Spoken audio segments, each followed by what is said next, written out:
ग्राम महसूल अधिकारी म्हणजेच तलाठी भरती संदर्भात मोठी अपडेट आलेली आहे।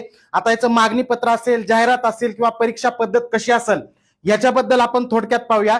हे जे शासनाचं पत्रक दिसतंय हे 3 जून 2026 आहे आणि या पत्रकामध्ये अशा पद्धतीने सांगितलेलं आहे की सर्व जे विभागीय आयुक्त आहेत या विभागीय आयुक्तांना त्यांच्या विभागामध्ये ग्राम महसूल अधिकारी म्हणजेच तलाठी पदाची जेवढी रिक्त पद आहेत त्याचे सर्व मागणी पत्र आयोगाला पाठवण्यासाठी लास्ट डेट दिली होती 8 मे 2026, पण तोपर्यंत विभागीय आयुक्तालयाकडून हे मागणी पत्र पोहोचलेलं नसल्यामुळे आता शेवट लास्ट डेडलाईन त्यांना दिलेली आहे 8 जून 2026 आणि कोणत्याही परिस्थितीमध्ये शासनाला आता आपल्या विभागामध्ये जेवढे तलाठी पदाचे रिक्त पद आहेत ते शासनाला पाठवावंच लागणार आहे आणि मग लगेच आयोगाकडे मागणी पत्र जाईल।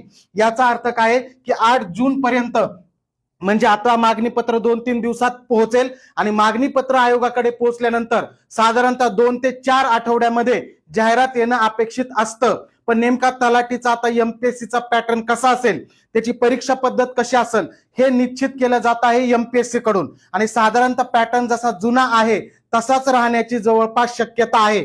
पण तलाठीसाठी स्वतंत्र परीक्षा होणार नाही, तर तलाठी सारखेच इतर ग्रेड पे असणारे, क्वालिफिकेशन असणाऱ्या इतरही अनेक पोस्ट एकत्र करून त्याचं केडर बकेटिंग करून अनेक पोस्टसाठी एकच परीक्षा आयोजित करणं असं आयोगाचा प्लॅन आहे। त्याच्यामुळे पुढे परीक्षा पद्धत ही साधारणतः 8, 10, 15 दिवसामध्ये आपल्याकडे येऊ शकते आणि परीक्षा पद्धत नेमकी कशी असेल हे समजल्यानंतर लगेच जाहिरात सुद्धा येणं अपेक्षित आहे। त्याच्यामुळे आता एमपीएससी पॅटर्न प्रमाणे तुम्ही जर तयारी करताय तर आता जोरदार अभ्यास तुम्हाला सुरू करावा लागणार आहे। फक्त पॅटर्न जुन्या पॅटर्न प्रमाणेच अभ्यास करा, फक्त प्रश्नांची पद्धत ही आयोगाची असणार आहे एवढं लक्षात ठेवा। त्याच्यासाठीच आपण विजयपथ बॅच एमपीएससी गट क आणि सरळ सेवेसाठी नवीन आपल्या महाराष्ट्र अकॅडमी या ऍपवर सुरू केलेली आहे। याच्यामध्ये तलाठी भरती सोबतच तलाठी सारखे इतर जे ग्रॅज्युएशन असणाऱ्या पोस्ट आहेत ज्या एमपीएससी मधून परीक्षा आता आयोजित केल्या जाणार आहेत त्या सर्वांसाठी आपण ही विजयपथ बॅच